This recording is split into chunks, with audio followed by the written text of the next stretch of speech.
Assalamualaikum warahmatullahi wabarakatuh. Perkenalkan, nama saya Abi Jamaluddin dari kelas A Ilmu Ekonomi dengan NIM 941424019. Di sini saya akan mereview PPT mengenai instrumen pasar uang dan mekanisme transaksinya. Kita akan mulai dengan bagian pertama, yaitu memahami ekosistem pasar uang. Kita akan melihat bagaimana pasar ini berfungsi bukan hanya sebagai tempat transaksi, melainkan sebagai fondasi utama stabilitas likuiditas nasional.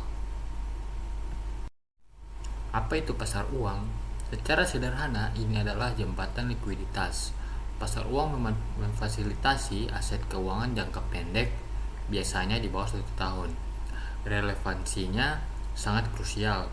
Pasar ini membantu perbankan dan korporasi mengelola mismatch arus kas, memastikan bahwa roda ekonomi tetap berputar meski ada kebutuhan dana mendadak.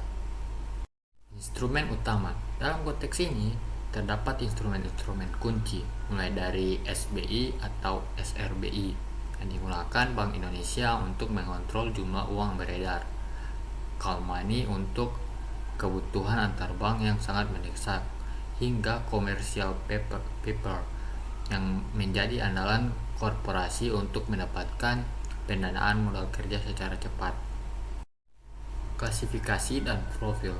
Mari kita lihat profil instrumen ini secara lebih teknis. Jika kita bandingkan, instrumen seperti SBI atau SPN memiliki risiko yang hampir nol karena dijamin oleh otoritas.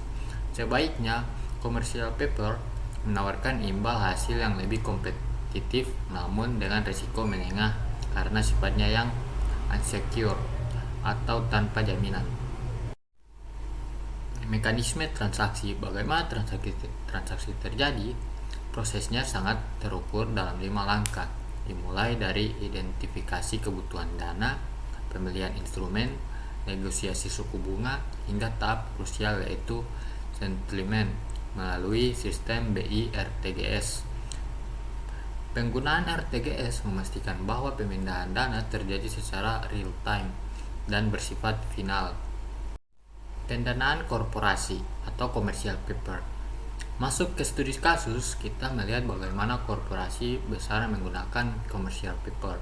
Ini adalah instrumen yang efisien karena biayanya seringkali lebih rendah daripada pinjaman bank konvensional, sehingga sangat efektif untuk membiayai operasional jangka pendek seperti pembelian bahan baku. Peran Bank Indonesia atau SRBI. Di sisi lain, Bank Indonesia memegang kendali melalui SRBI dengan nilai outstanding yang mencapai 900 triliun rupiah pada tahun 2024. Instrumen ini terbukti efektif menarik likuiditas berlebih di pasar guna menjaga stabilitas nilai tukar rupiah, menekan inflasi. Manajemen risiko. Tentu saja pasar uang tidak bebas risiko. Kita harus waspada terhadap risiko kredit atau gagal bayar, risiko likuiditas saat instrumen sulit dijual, hingga risiko operasional.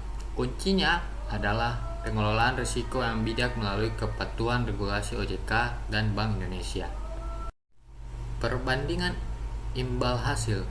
Jika diperhatikan grafik estimasi imbal hasil ini, terlihat hukum dasar keuangan, high risk, high return, SPN.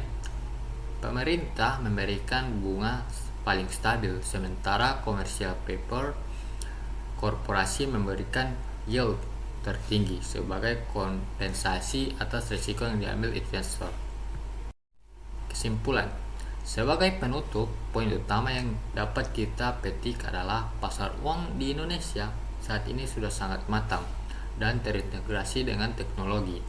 Pemahaman yang baik atas instrumen ini bukan hanya penting bagi praktisi keuangan, tetapi juga bagi stabilitas ekonomi sektor real secara keseluruhan.